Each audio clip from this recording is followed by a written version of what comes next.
The death of God is about the drying up of a horizon of meaning and of a whole form of human life. Where do we stand in the illusion it makes? What kind of space are we invited into? The material relations between people become social relations between things. When we look at toasters, corn, and TVs, we still, to a large extent, live in the interregnum between worlds, if you will, or between paradigms. Not many people in the history of the world have faced that. Zero Squared is the Zero Books podcast. Adam, you came on for this particular podcast. We should do it more often to set me straight. I put out a video called, what was it called? It was originally called, Can We Transform Capitalism into Socialism? That got no clicks at all, or didn't get very much traction right away. So I changed the title to Supporting Bernie Sanders Was a Mistake. And that now is at around 11,000 views. But the trade-off was I lost some subscribers.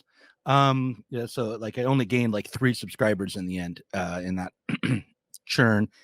But I do think, like, I don't feel passionately about that position that supporting Bernie Sanders was a mistake. I don't think that I have a vision of what we should have done. But I feel as though we have to re-examine what it means to work for socialism. And one of the things we have to say is that we supporting bourgeois parties and trying to perfect the capitalist system as it is, or trying to perfect capitalism into something more human, that has got to be abandoned. As tempting as it often is. So that's where I'll start. And now I'll let you talk and correct me. Correct me. Thank you. We've got 2 Marxian political economy nerds in the house. And so I think we can really peel it back and maybe get a little bit abstract and kind of lay some groundwork. And one of the ways that I would like to get into this question, would be really interesting and fascinating to get your viewpoints on this, because I think we differ in terms of strategy and analysis here, which is really fascinating for me as the host of Dead Pundits Society to kind of get to the root of stuff with other thought leaders such as yourself. People who we're gonna have to talk about thought leaders later on. Maybe in the second half, we should talk about what the fuck is a thought leader. But go ahead. We will. I know. I always say that tongue in cheek. It's kind of funny. My thoughts don't lead anything or anybody. I'm not even sure what I think half the time. I've tried to be open and exercise humility as much as possible. I hope that'll come across in this conversation. I'm brash on Twitter, but aren't we all? So here's a provocation I want to start with, and it's really general and kind of broad, but I think it'll be really effective. I'm under the impression that, let's check some suppositions first. Marxism fundamentally is concerned with the self-emancipation of the working class. Can we? I mean, that's a fact. I think it's fundamentally concerned with the self-transcendence of the working class. Right. Not just which would mean that if they were fully emancipated, that class would disappear. There wouldn't be working class. Right. I'm with you on that. I think that's a really important, because you have to escape the confines of workerism, right? Fetishizing and kind of ontologizing the class such that it can't abolish itself. Abolishing capitalism, it's in essence abolishing itself. So the self-emancipation, the self-transcendence, therefore, of the working class. So in my estimation, then every single attempt to institute a Marxian kind of analysis of capitalism or feudal society or whatever else has been on those terms imbued with a certain kind of ideological claim. The ideological claim is that this is the self-emancipation of the working class. Whether it's the Soviet experiment, whether it's Mondragon, whether it's the Sandra rights, or whomever, it's fundamentally an ideological claim, because there are always institutions and actors and organizations and parties who are making that claim on behalf of a collective, the working class. And so in essence, we're always already ideological as soon as we start making Marxian claims.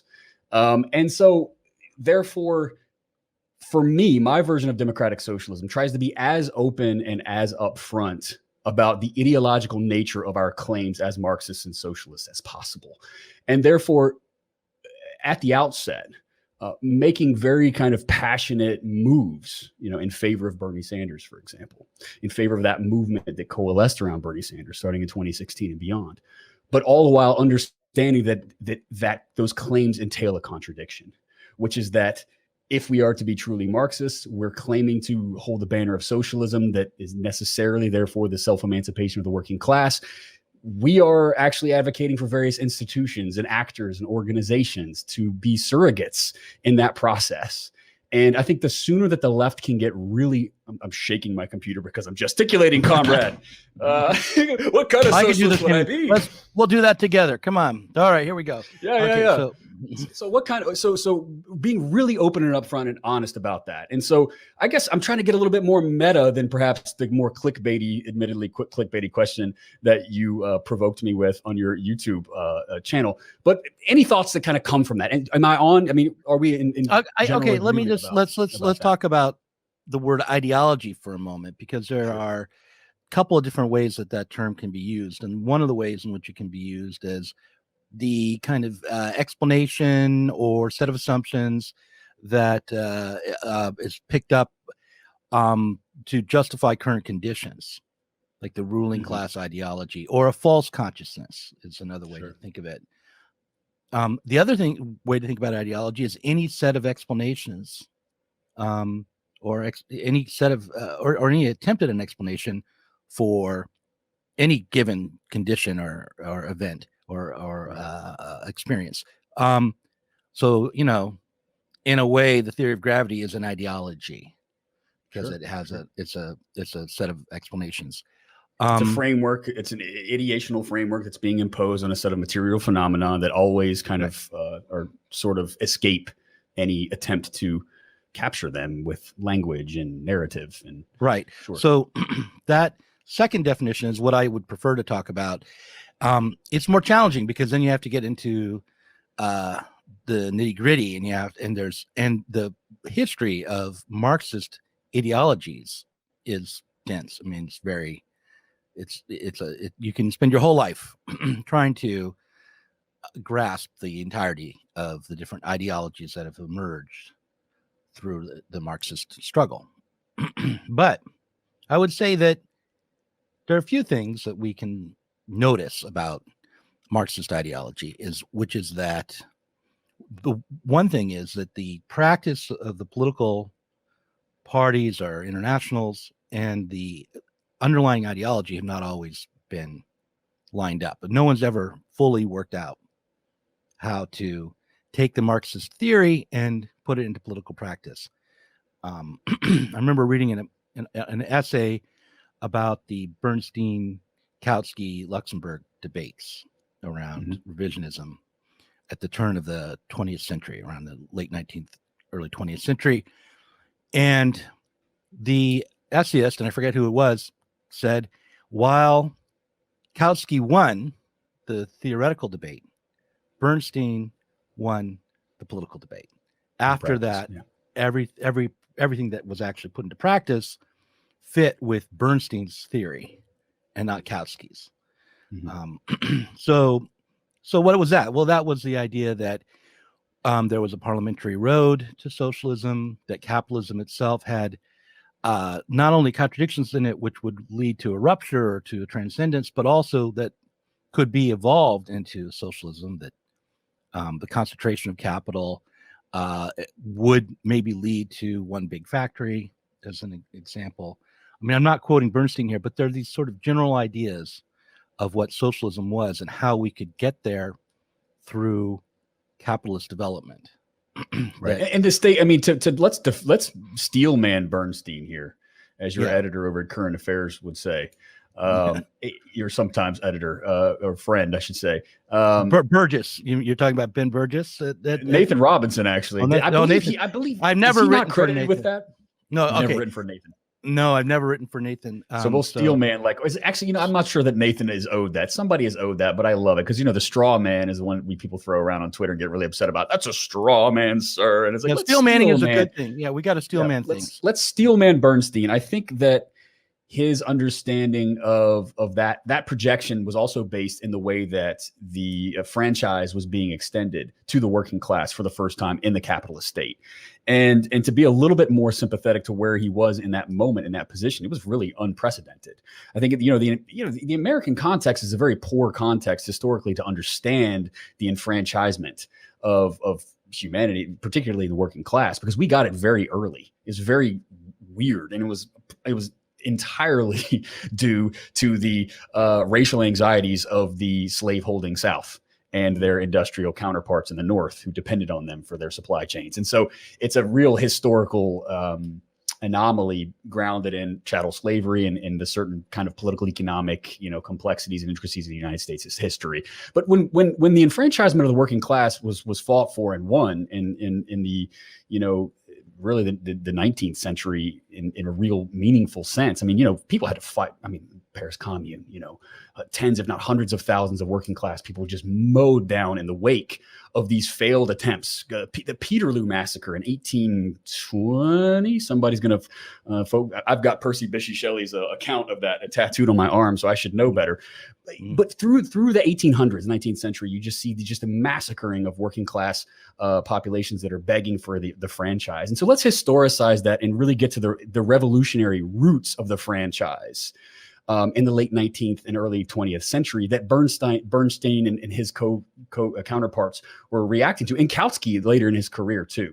They were seeing this as the heritage of a truly revolutionary history, the outcome of the Paris Commune and the demands that were put forward and the blood that was shed. So let's contextualize this a little bit more, I think. Well, don't we have to look at all of that early 19th century struggle up to and after 1848 as part of a bourgeois revolution to break with autocratic regimes and develop a parliamentary form of republicanism, and to develop nation states against the empires that had been absolutely. And Marx saw that very clearly and made various kind of course corrections over time. Infamously, after the Paris Commune, the famous takeaway from that being that you can't just lay your hands on the state machinery; you have to abolish it entirely. But then even then, like all of these things, what I'm trying to get at entail contradictions. Even Marx's understanding of what happened in the 1870s entails the contradiction that you don't just abolish the state. First, you have to somehow vie for it and win it. And so all of this is just to say that, there are fundamental contradictions in all of this. And we can't sort of do away with those contradictions by sort of staking out, one side in opposition to the other, when in the moment, it's always kind of uncertain which way, if any way at all, something's going to turn or something's going to go. I mean, so that's just to put Bernstein into a little bit of context. But the most important contribution that he made there, and I think that Kautsky was trying to make in his infamous kind of back and forth with Lenin, it was really a one-sided diss track laid down by Lenin, really there, was that Kautsky was grappling with something that Marx didn't live long enough to grapple with, which is the truly modern, the truly contemporary capitalist state. In the way that states were incorporating all of the populations, including the working classes, the formerly disenfranchised, the former underclasses, the petty thieves and criminals and beggars and small time agriculturers and all the rest of it. This was a modern contemporary capitalist state system that was all of a sudden taking responsibility in a very limited and shitty way, but nonetheless, rhetorically anyway. And look at Bismarck's reforms. Clearly nothing socialist in that package in terms of how they were won or what they really accounted for, but it was a modernization of the capitalist state in such a way that Marx, like I said, never got a chance to really grapple with. And we can only wish that he did so. But this was what Kautsky was trying to grapple with. And this is what Bernstein was trying to grapple with. What does it mean to have a party of the working class in a fully enfranchised working class in a modern capitalist state that has capacities to do things that various working class communes never dreamed of, right? And so they're kind of looking at these innovations and kind of licking their chops on the one hand, but on the other hand, also acknowledging that there are a lot of dangers entailed here, much the same way that Marx looked at technology I mean, Marx was obsessed with new technology. He thought that this, on the one hand, this holds the key to our emancipation, the end of toil. On the other hand, these could people are becoming, chained to these machines, which lowering us below the level of the machine in some ways, in some aspects of the working class, and Manchester and elsewhere that Engels documented so well. So anyway, maybe some contextual stuff there that I think I'm going to need to spring off of. I'm not bashing Bernstein. I'm just saying that was the no. Well, we should bash Bernstein a little bit.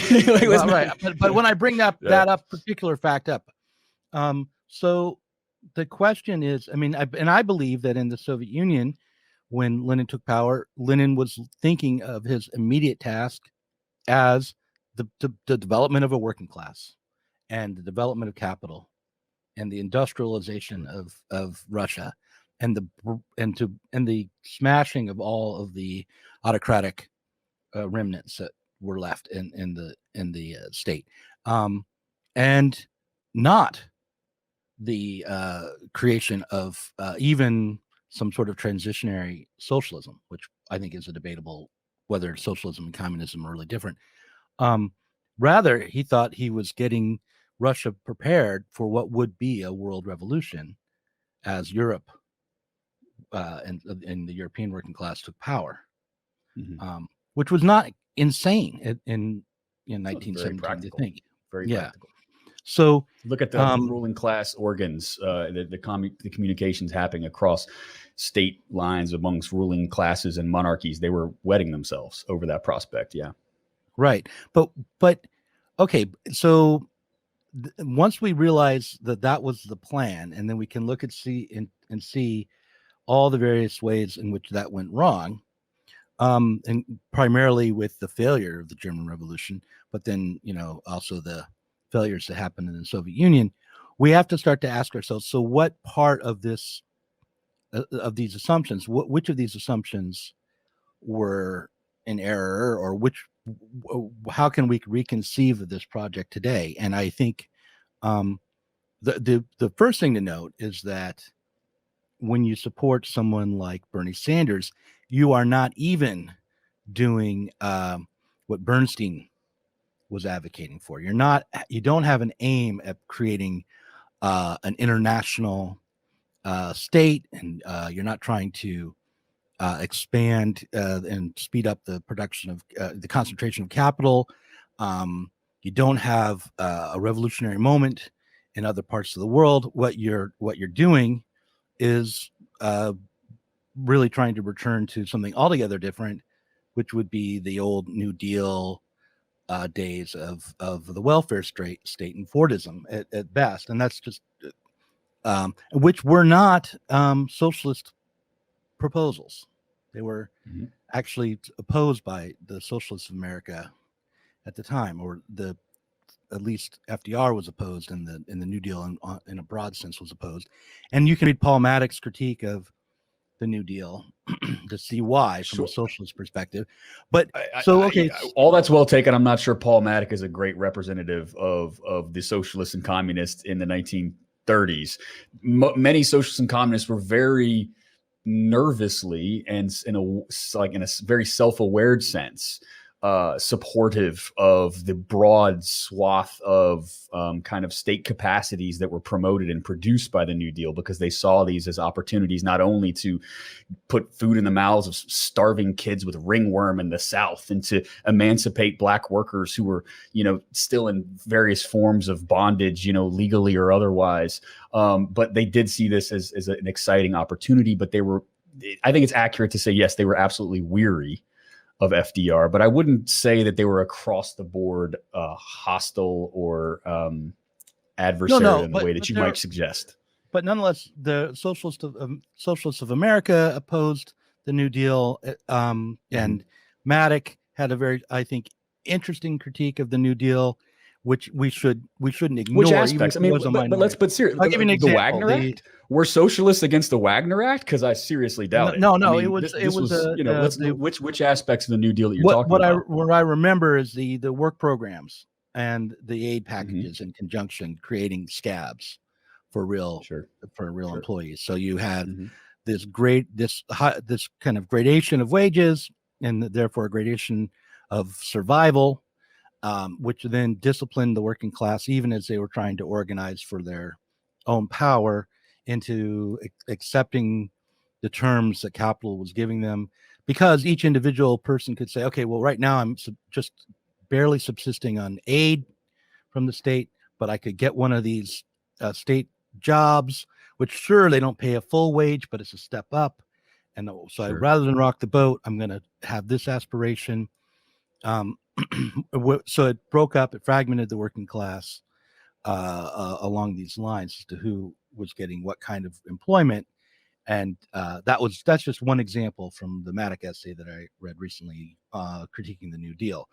The point is that quarrel with some of that, but maybe we can bookmark that. I don't want to get you off. The point is that we have to not be afraid of critiquing what seems like the limit of the horizon of possibility for the left today, and including, things that on the surface sound radical. Like, okay, for instance, we shouldn't be afraid of critiquing the idea of a minimum wage. Okay, because for one thing, the wage is only meaningful in relationship to the total value of commodities and prices. So you can have an increase in your wage, and through inflation, it actually end up being a decrease.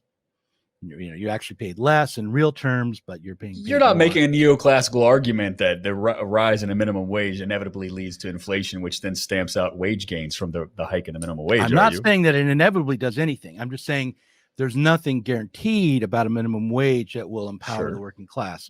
I'm not. But there is a bundle. I mean, let's take this from a Marxian perspective. There's a bundle of socially kind of necessary mandated goods, and as Marx writes in the Grundrisse in Capital Volume 1, this is something that he actually, in a very quantitative and very seriously scientific treatment of this stuff, he even acknowledges that this is a socially. Marx almost never does this, right? He says that bundle of expected wage goods is a socially mediated quantity. It's grounded in kind of how much shit are you willing to take? What are you going to demand, right?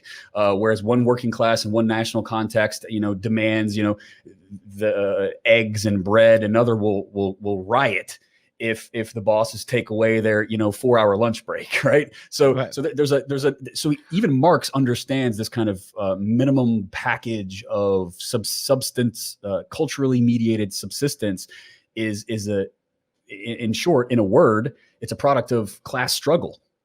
And sure, so but what sets the wage is minimum wage as where the minimum wage sits is the product of class struggle. And so to my mind, I don't know if it's appropriate from a Marxian perspective to write it off as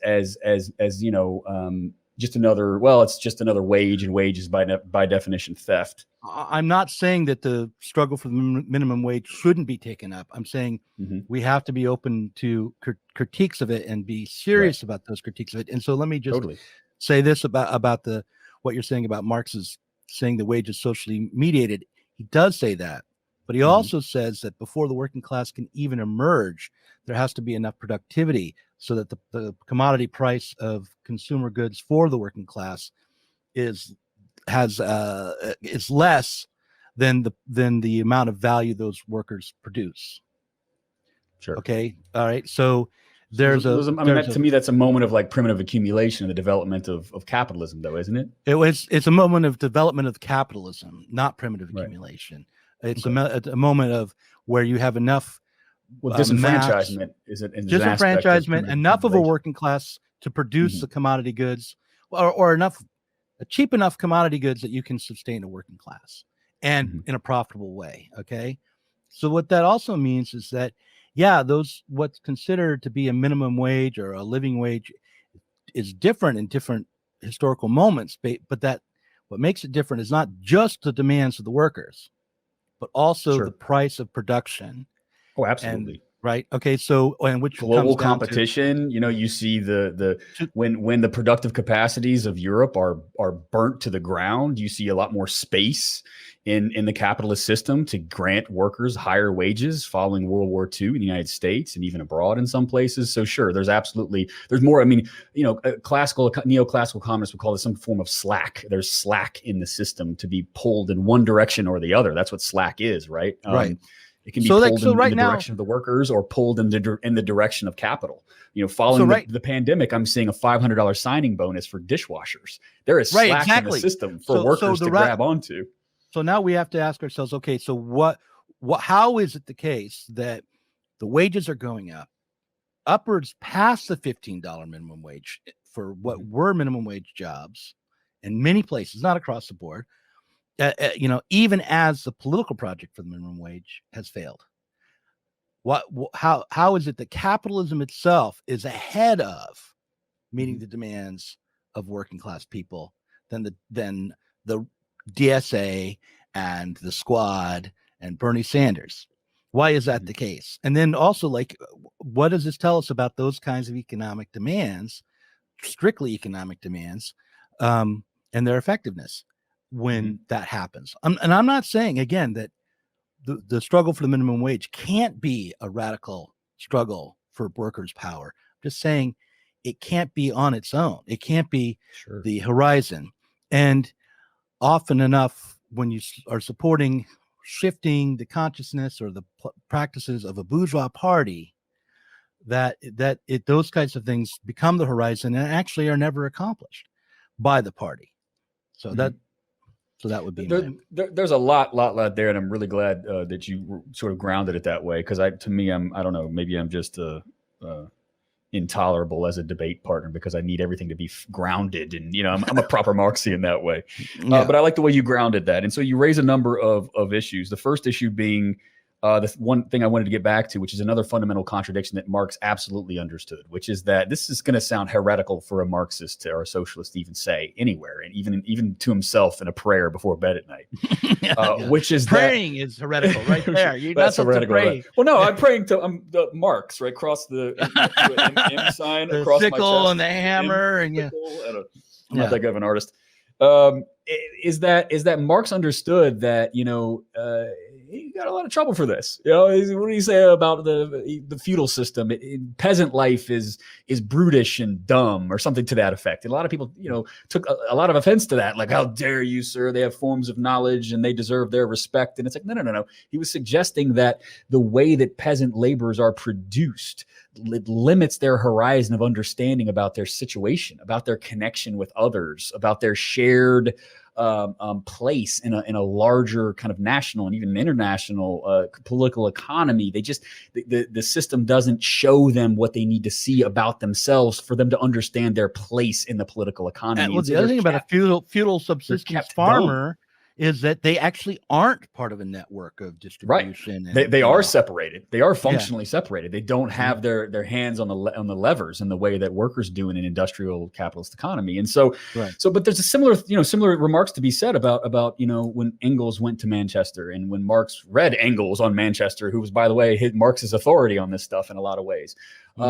He discovered very similar things. That on the one hand, again, going back to the fundamental contradiction that we opened up with, that socialism, certainly under a Marxian perspective, not a Fabian or other forms of socialism, but Marxian socialism requires some version of the self-emancipation of the working class. And yet, which is my favorite phrase because that entails a contradiction, and yet capitalism produces, across the board anyway, if left to its own devices, a working class that is very self-interested, if not influenced by other institutions, organizations, and movements, very self-interested in kind of narrow economic objectives, such as increasing their wage, such as responding to the direct imperatives of the capitalist system as it occurs in that historical moment, which is exactly what, and so that's the first contradiction. And this is one that DSA has to wrestle with, and they know they're wrestling with this. Every organization has the Corbyn's Labor Party at the time, Momentum, they're sort of really licking their wounds here, and everyone's just sort of saying, aha, well, I've figured it out, comrades. Here's the problem. The problem is that we aren't workers enough. We're the PMC. And or it's never we, it's because people never take accountability for that, right? It's they're the PMC and they fucked us, Doug. Can I curse on this platform? As yeah. access? No, they you're fucked fine. us, Doug. Okay. And so but Marx knew this. Marx was a PhD dropout effectively or whatever, who in his day anyway, it was a little more intense than getting your dissertation. Was a PhD dropout who was a layabout and a scholar and was a little bit precious and fragile and had boils in his ass and never worked in a factory. And so he himself understood the contradiction entailed even in the First International, that these are representatives of the working class and not the working class itself, because capitalism produces workers across the board that are illiterate, that are superstitious, that are subject to all of the whims of capitalist culture, and it's gotten even worse now. And so, there's a real contradiction there, which brings me to your second most provocative and interesting point, which is why is it that the demands of capital right now are in some cases superseding the demands of the left? And that's because class has to be made. This is one of the fundamental challenges of Marxian political thought and socialists today, both together, because on the one hand, we understand that Marx's Capital was just an abstract assessment of the capitalist mode of production.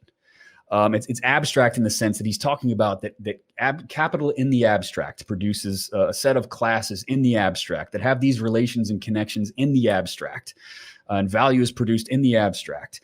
In an historically kind of mediated, grounded sense, class has to be made. And I'm not always team E.P. Thompson, so you're catching me in a rare moment here, Doug.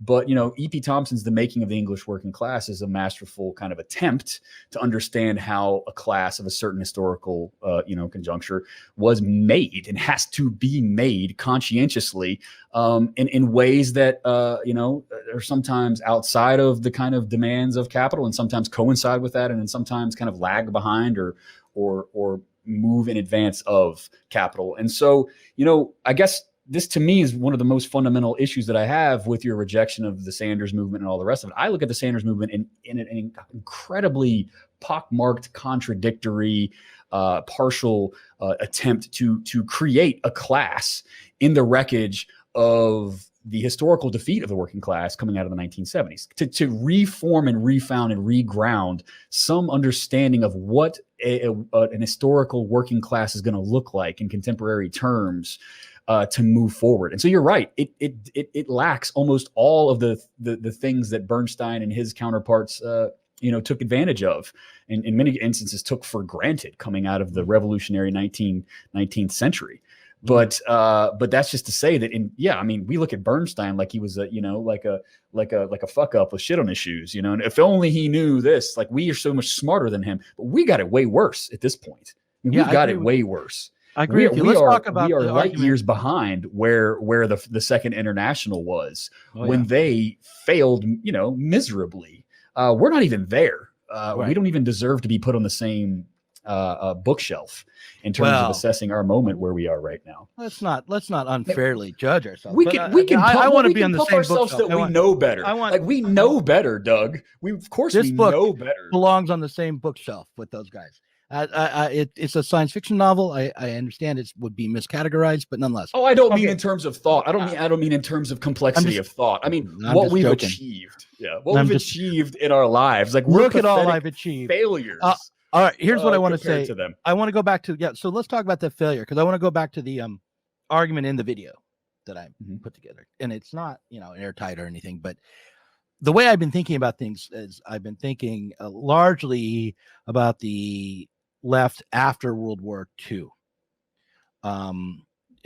just because that's when the Frankfurt School started to really emerge full with the Adorno side of the Frankfurt School. I mean, it goes before that, but that's where those writings are from.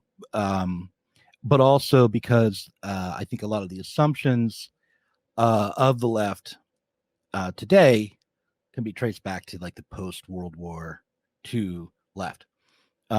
So like one of the assumptions was that Fordism and fascism had overcome capitalism. That the contradictions within capitalism could be managed through a powerful state. That's in Marcuse. That's in CLR James. That's in actually that's in almost all the Frankfurt School thinkers. And it's what is that assumption or the critiquing assumptions that assumption? there could that assumption that the contradictions within capitalism could be managed by a powerful state apparatus, that that the market was no longer disciplining or directing exchange or prices, that the state had taken over, was now in charge, and that the contradictions within a more entrepreneurial free market version of capitalism have been overcome. Now, Marcuse would look at that and say, and yet the working class is still exploited. But he would see it as a purely social or even psychological problem, a problem of the character of the working class. And CLR James came to similar kinds of conclusions, despite the fact that he believed that the Soviet Union was state capitalist. And even despite the fact that I think he ought to have, seen that there were economic contradictions that would limit the power of the state to really regulate society. But, the visions of this managed capitalist world were dystopian for most of the left, but they were nonetheless a version of what the earlier socialists would have thought was socialism. So that's the first thing I noticed. And then the second thing is that as socialism, as that fell apart, as Fordism fell apart, so did the so-called really existing socialist states. And so then after that, you have this neoliberal period, and you have a rejection of the state, and a rejection of state power, and a rejection of politics. Really, I'm skipping over the new left, which is really important, but then rejection. I'm sorry, a rejection of those things by whom? By the state and state power. By the left, whoever was left to call themselves the radical left. That would be like, the Crime Think and Z Magazine and the World so you're talking about the kind of the anarchist arrival of the anarchist zeitgeist. Yeah, if you John, will, the guy who wrote others, Changing the World Without Taking Power, right. John Holloway, and those types of people. Yeah, yeah, totally. But that was not just like in the theoretical realm of the obscure left. It was also in the NGOs, and it was also in the World Social Forum, and then before that, it had been what was setting up the anti-WTO, anti-globalization protests, which saw itself as releasing the masses, in opposition to the power structures that existed, both state and I think, corporate. If I may interject to the left, I agree. I think we're in agreement about that kind of wing in that period. I think there's a lot of agreement across the left on that, which is a good place to be right now, I think. But why? Why was the left suddenly represented by a set of NGOs and kind of like crust punks in Portland? No offense, Doug. Yeah, many of in the audience were influenced in some way, shape, or form by those types of those phenomenon. But because it was the collapse. The historical working class and its institutions had been absolutely defeated. And decimated. And so, the left from, the 1930s onward, where it was a collectivist enterprise funded by dues money of everyday workers who then had skin in the game and vied over kind of politics and strategies within their own trade union. And of course, sometimes that went over to kind of like wage bargaining and too much emphasis on purchasing power and all the other kind of liberal deformations of the radical trade movement in the US. But a lot of times it also grounded a lot of really kind of radical and it held on to some of the more radical gains of so through the. Are you saying that in the 70s, the working class was defeated? And as neoliberalism took hold? So I would say that the working class was defeated by the fact that World War II happened, Yeah, And sure. Yeah. and that was also a massive defeat of the working class. Because I agree with that. I mean, so yeah, I had Sam Gendon on my show. Sorry for the plug on DPS, and he's a long time kind of a mentor of mine, and obviously a co-writer with my biggest mentor, Leo Panich, who passed away. And Gendon sort of corrected me. We're talking about neoliberalism. Is it dead or not? I think it's going to be a banger episode if people want to check it out. But and he corrected me. He said, no, neoliberalism didn't start in the 1970s. It started in the 1940s, because when you had the restructuring of the American system of capitalism, it baked in all of these imperatives in such a way that they only then fully came unraveled in the 1970s. And so it wasn't a qualitatively different sort of thing. It was just the kind of completion of it. As Adolf Reed Jr. has put it on many platforms, neoliberalism is just regular old capitalism without the working class in it, as a meaningful kind of a capacious, powerful political collective actor. And so I agree with you. I do agree with that for sure. But that's just to say that process of unraveling, finished for a number of reasons. The restructuring of capitalist markets internationally, and which disempowered labor. Suddenly, we say, fuck you, boss, we're going on strike. And they say, fuck you back. We're shipping your jobs off to India. They couldn't do India at the time, to China, wherever, Hong Kong, perhaps in the 70s and 80s. And so they just really lost a lot of their bargaining power, where you're bargaining with someone and you presume, that it's in good faith and they won't shoot the hostage. And then the 70s and 80s, through various fiscal and economic and supply chain, innovations, finally they were like, fuck it, we can shoot the hostage, and they had to. There were imperatives to go after the working class in order to maintain the strength of the dollar internationally. Dollar seigniorage is looked at like this universal benefit for all Americans. And it's really a class blind kind of like rad lib kind of analysis of like, oh, we privileged Americans. And in some sense, on absolute terms, it's undoubted that we are relatively better off.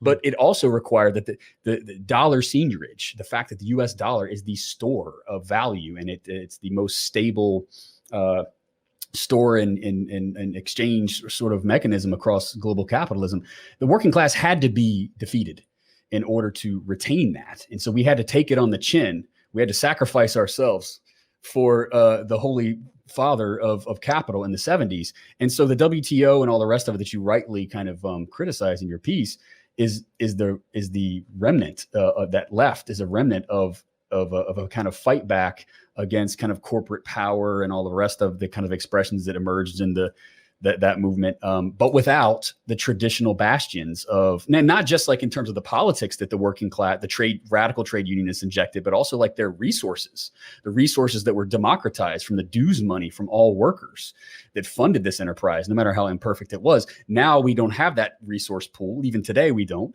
And now we're reliant on NGOs and other foundations to fund in accordance with their priorities.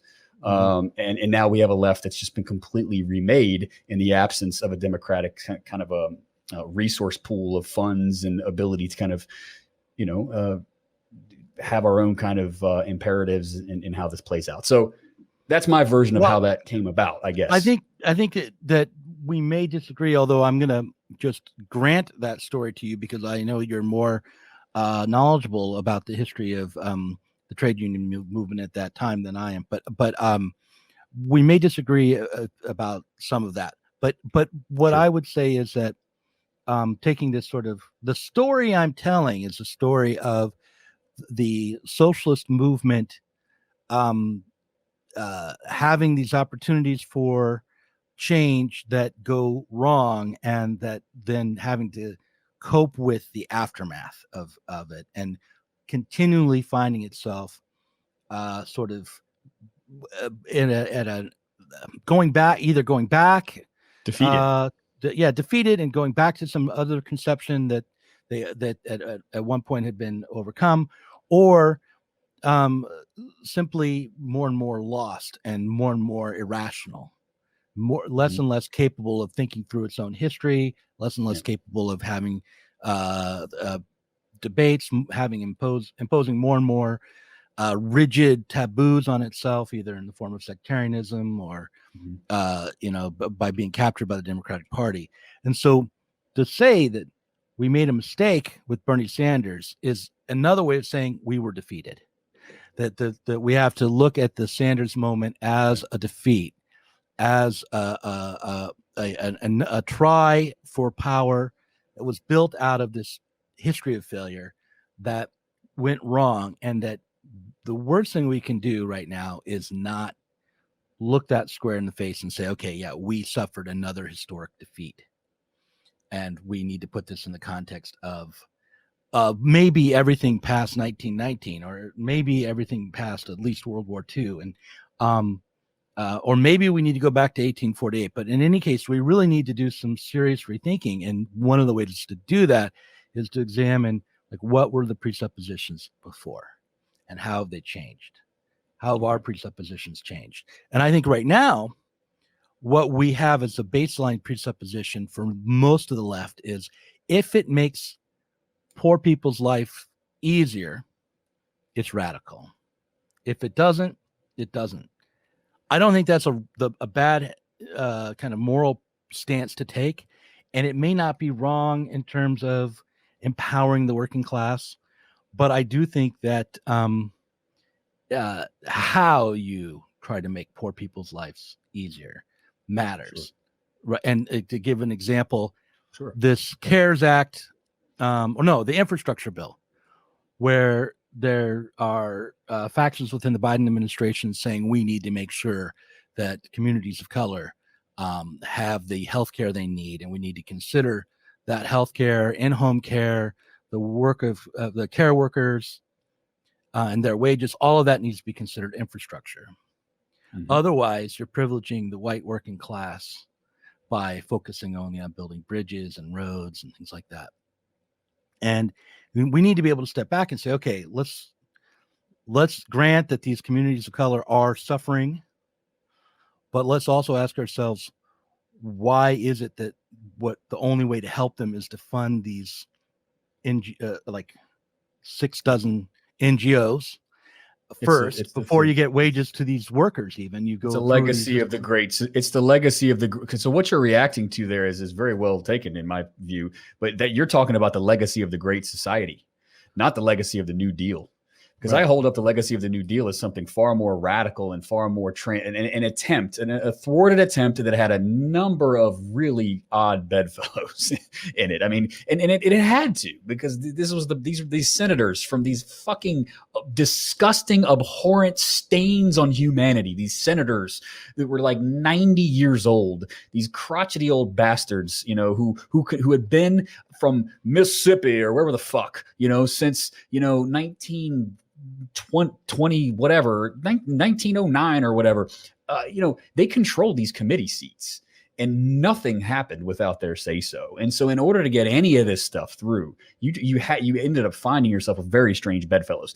But with that being said, there were a number of really committed and revolutionary radical socialists that were involved in the New Deal project as well. And they were so. My analysis of the Great Society that emerged with LBJ is that, and this is very partial, and maybe some historians can quibble with this, but I love this formulation and I see it everywhere now, is that when they were Kennedy staffers, these kind of sharp 20, 30 something year old Harvard grads, liberals from the Northeast, they probably, they sympathize with the plight of the African Americans or whatever. They wouldn't have said that. But and they went into power and government, the think tanks and all the rest of it from Harvard School of Government, and they completely bastardized the quote shovel ready projects of the New Deal.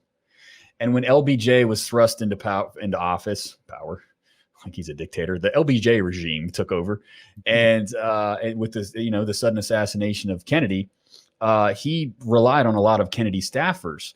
Who LBJ was a New Dealer, as limited as he was in a lot of ways, he was ideologically a New Dealer, at least economically. And he's like, break out the shovels, boys. And then he dropped some N-bombs because he was a racist piece of shit. But the staffers were like, whoa, we don't do that anymore. That's old fashioned. Let me tell you about these community action programs.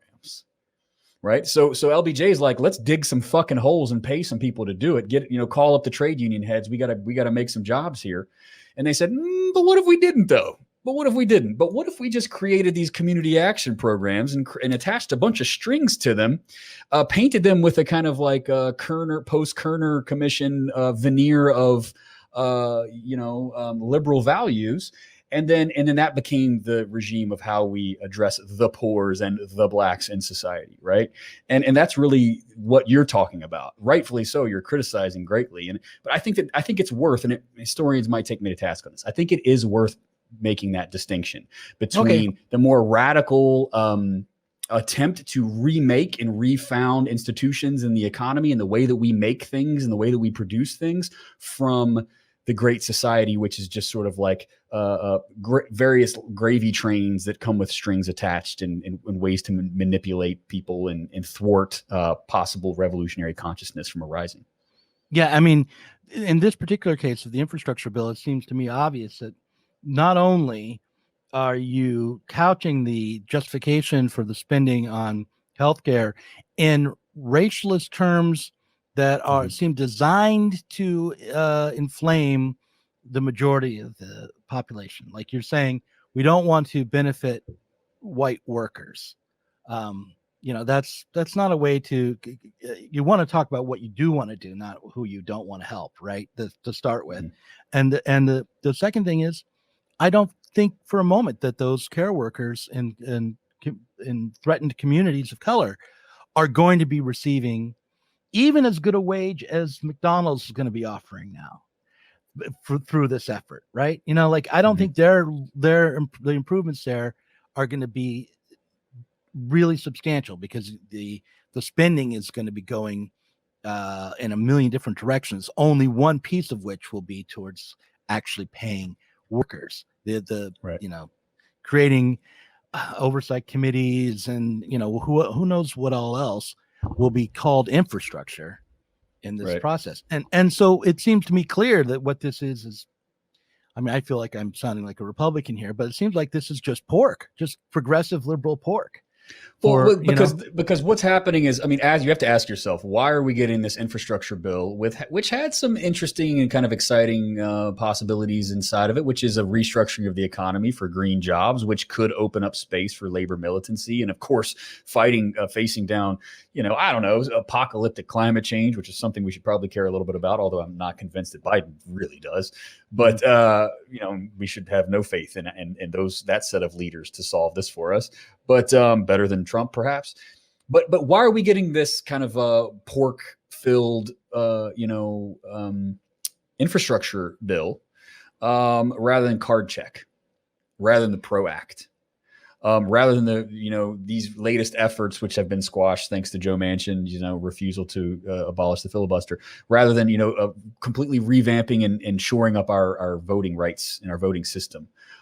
Because the infrastructure bill maps on to the prerogatives of a certain fraction of the ruling class, i.e., those led by the prerogatives, imperatives of those like the enlightened business class, like say the Business Roundtable.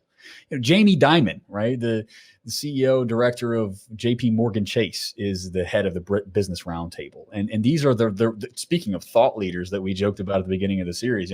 We're not the thought leaders; it's fucking Jamie Dimon.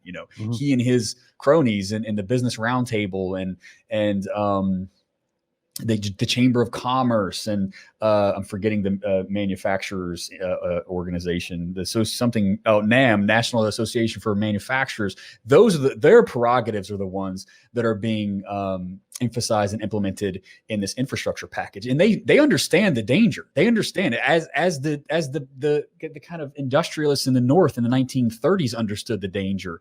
On the one hand, the New Deal was going to make them possibly insanely rich, and more importantly, it was going to ground a form of capitalism that they would ultimately be able to get their filthy hands into and enrich themselves through sort of making the pie bigger, right? I'd say I've got a slice of the pie. There's a couple ways to go about that. You can try to make your slice bigger on the same small pie, or you can try to make the pie bigger so that your slice is infinitely bigger, and then maybe you can get some more after that. And so these kind of progressive, innovative business leaders, if bastardize the English language for a moment, are seeing an opportunity to refound and reground manufacturing, and particularly in production in the United States, in a way that they all know that it's endangered. I mean, they know that the stock market, you listen to these people and they have this similar critique on the surface that we do of the economy. Stock market's a bubble. We don't make anything of significance in the United States anymore, and we fucking should.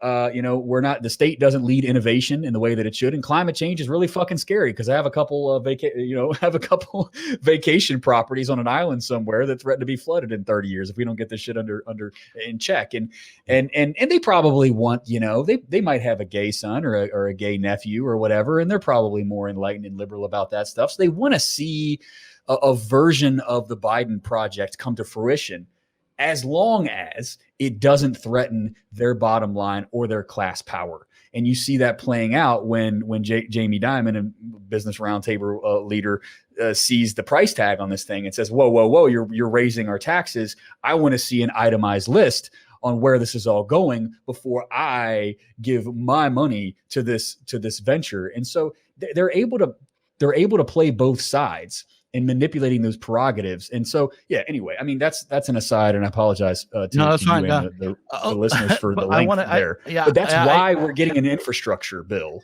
right? Rather than card check. Yeah, but one of the other reasons we're getting this is the terrain on which we have to play.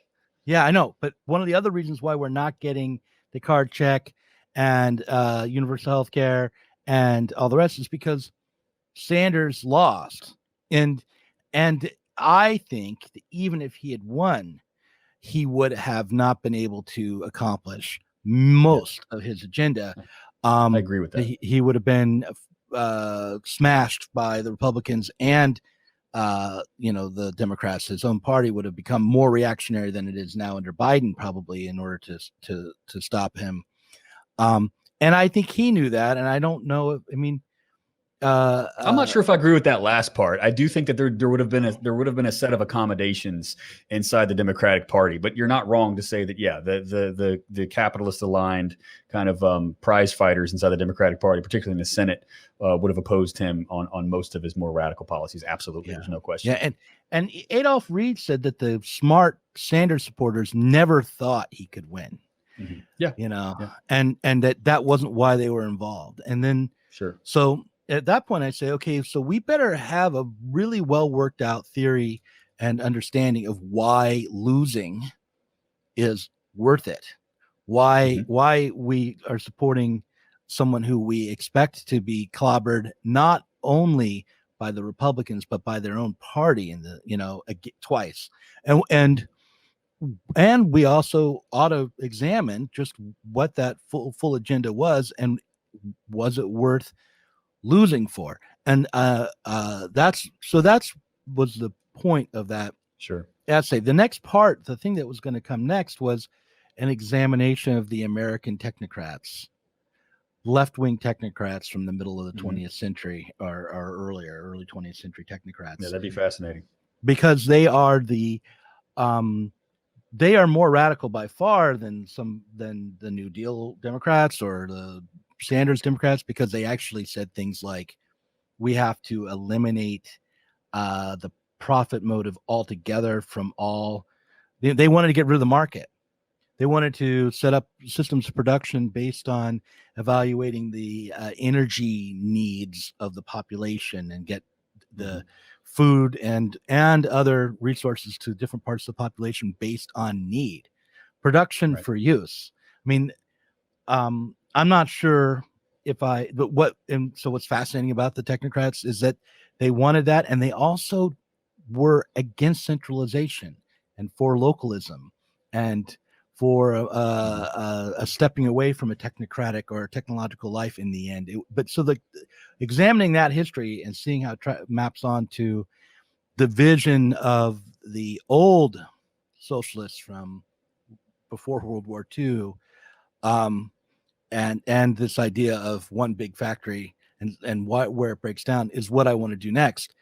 But I guess before I can get there, I feel as though I have to say, look, reforming capitalism for the sake of reforming capitalism, supporting the left wing of the Democratic Party because you just, not as a revolutionary step towards something else, but just for its own sake, and failing to and having these positions which are locked down, like, if it's a trade union, it is good. That kind of, those kinds of things have to be put aside. On the other hand, well, what I have to understand is just because I'm creating this interesting story and trying to figure things out doesn't mean someone who with a little more knowledge isn't going to come along and problematize my vision. But my main point is not to castigate people for having supported, I supported Bernie Sanders, right? I'm just saying we need to be able to work together to think through our mistakes.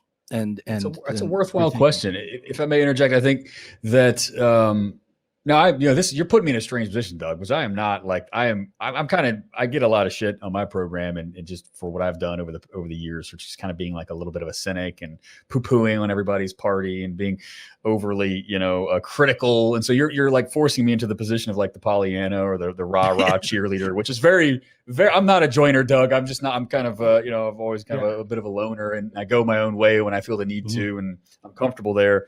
And yet, like, I think that I don't agree that your title that, supporting Bernie Sanders was a mistake. I don't agree that's the same thing as saying that he was defeated. Because I think and again, I'll prove. You're right. It's not the same thing. And I think making that distinction is important. And here's why. Because to me, I'll prove my non-Pollyanna credentials here by suggesting, by talking about a position where I actually went against the grain on this. Whereas to say that sometimes you should pick your battles, and in losing, having a good loss or to whatever is not always the right thing to do. For example, Bessemer, for example, the failed Amazon, defeated Amazon unionization drive in those warehouses. I'm of the belief that was a bad tactical choice. And now people say, oh, but the workers wanted it. Sure, they did. A lot of workers want a lot of things, in a lot of places. And we don't throw the weight, the money, and the publicity behind all of those campaigns. We choose strategically. And I'm very much on Team Jane McAlevey here in her analysis of Bessemer and why perhaps maybe that wasn't the best choice. Same thing with Operation Dixie, right? The infamous failed Operation Dixie, which allegedly showed to generations that you could not unionize the South in the post-World War II era. The late historian Judah Stein has written in a very compelling way, has argued that Operation Dixie didn't fail because the South couldn't be unionized. It failed because working in these lily white textile mills in North Carolina was a terrible tactical maneuver. They should have been in the steel sector in the deep South, where those drives might have been supported by a multiracial steel workers sector. So it's always about tactical choices, and we have to choose our battles. And I fundamentally agree with what you're saying a lot here. And I think that's what you're trying to emphasize. Always choose our battles wisely here. You can't just unions good, minimum wage good. Like it's thoughtless and it's mindless and just dumb. I just think we need to reconceive of socialism before we can make tactical decisions, right? And I agree, but go ahead. But again, going back to what we're up against and what we're actually trying to do here, I can't possibly fathom a world that we're not better off today, having waged the campaigns that fell under the sign of the Sanders wave, the Sanders movement. This is anecdotal, sure, and maybe I'm in a liberal city here in Richmond and Virginia, and I run into more people nowadays who just obviously in a knee-jerk obvious sense sort of identify as some kind of socialist. And now, are they Marxists? Are they dyed in the wool? Like, no, but they thoroughly they have a real kind of moral, ethical belief in what we're trying to project. They are not bamboozled by the dictates of capitalist logic in the way that they were 10, 20 years ago, not even 5 years ago. And these are massive victories, to say nothing of the real, again, this is hard for me, Doug, because I'm not a cheerleader. I'm a critic by nature. But people knocked on doors and are getting real about the demands of doing politics and sure, the limitations of their former liberal beliefs, even if they haven't come far enough along the path that we would like them to. they're coming around. And I'd love to know actually who was speaking about the infrastructure bill in the way that you're talking to, because, I was as critical as anybody in 2017-18 about race essentialism, which is a sort of a turn of phrase that I've repurposed. It's been called race reductionism by Toure Reed and Adolph Reed. People are much smarter than I am. But, I've gone hard on race reduction, but I've seen people like AOC, who's like usually a pretty bad race reductionist, correct people and say, no, wait a minute. You're talking about like, but the white working class, we can't just worry about them. Like in what world is this element of the working class only white? This is your Washington Post reporting on it. It was like, some inside the Biden administration say, But and it's disgusting, and we should definitely attack it. But what you're seeing, though, is you're seeing a left of some kind, as imperfect and contradictory as it is. You're seeing a left learn in action on the fly as we go. And that doesn't mean it's going to be up, and away from here. We can definitely lose our way, and this whole thing could collapse 5-10 years from now. So your points are all very well taken in terms of we should really stop, breathe, and reassess. I'm just not sure that I'm as ready to discount the gains and the development of the project as you are at this point.